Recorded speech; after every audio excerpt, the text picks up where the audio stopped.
Baş nazir bir sıra dövlət qurumlarında çalışan vətəndaşlarımızın vəzifə maaşlarının yeni redaksiyada verilməsi ilə bağlı sənədi imzalayıb.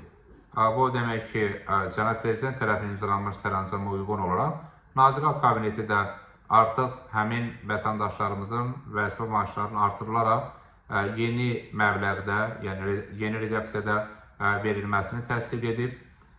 Belə ki, Baş nazir tərəfindən imzalanmış sənədə əsasən Daxili İşlər Nazirliyinin, Daxili Qoşunlarının, Baş İdarəsinin, hərbi qulluqçularının vəzifə maaşlarında artımlar qeydə alınıb. Eyni zamanda sözgedən qurumun dövlət qulluqçusu olmayan mülki işçilərinin aylıq vəzifə maaşları da artırılıb. Artıq bununla bağlı da Baş nazir tərəfindən sənəd imzalanıb və həmin vəzifə maaşları yeni redaksiyada verilib. Eyni zamanda Daxili İşlər Nazirliyi ilə yanaşı həm də Dövlət Kömürlük Komitəsinin dövlət büdcəsindən maliyyələşdirilən xüsusi rütbəsi olan əməkdaşlarının aylıq vəzifə maaşları da artırılıb. Eləcə də İqtisadiyyat Nazirliyinin yanında Dövlət Vergi Xidmətinin aparatı, strukturuna daxil olan qurumlar və strukturuna daxil olmayan tabiçiliyindəki qurumlar üzrə xidməti heyətin vəzifə maaşlarında da artımlar qeydə alınıb. Məsələn, Kömürlük Komitəsi həm Dövlət Vergi Xidmətində çalışan vətəndaşlarımızın vəzifə maaşlarındakı artımlarla bağlı da Nazirlər Kabineti tərəfindən sənəd imzalanıb.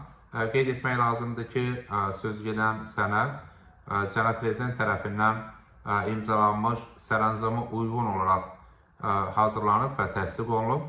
Nəzərə alsaq ki, vəzifə maaşlarındakı artımlar 2025-ci ilin yanvarın 1-dən qüvvədədir. Baxmayaraq ki, sənəd yeni imzalanıb, amma sənədin icraya mindiyi qüvvədə olduğu müddət məhz bu ilin yanvarın 1-dəndir.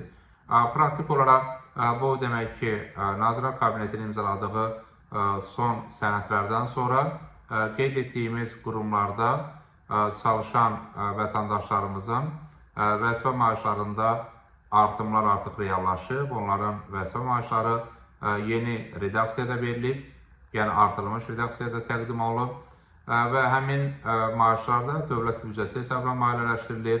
Bununla bağlı həm Maliyyə Nazirliyinə, həm Əmək və Əhalinin Sosial Müdafiəsi Nazirliyinə sənədlə Nazirlər Kabineti tərəfindən xüsusi tapşırıqlar verilib.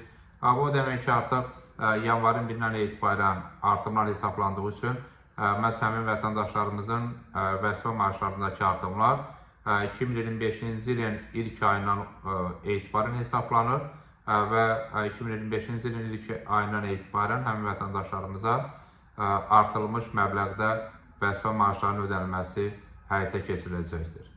Və baxmayaraq ki, yenə qeyd edim, sənəd yeni imzalanıb, amma sənədin qüvvəyə minmə tarixi 2025-ci ilin yanvarın 1-idir.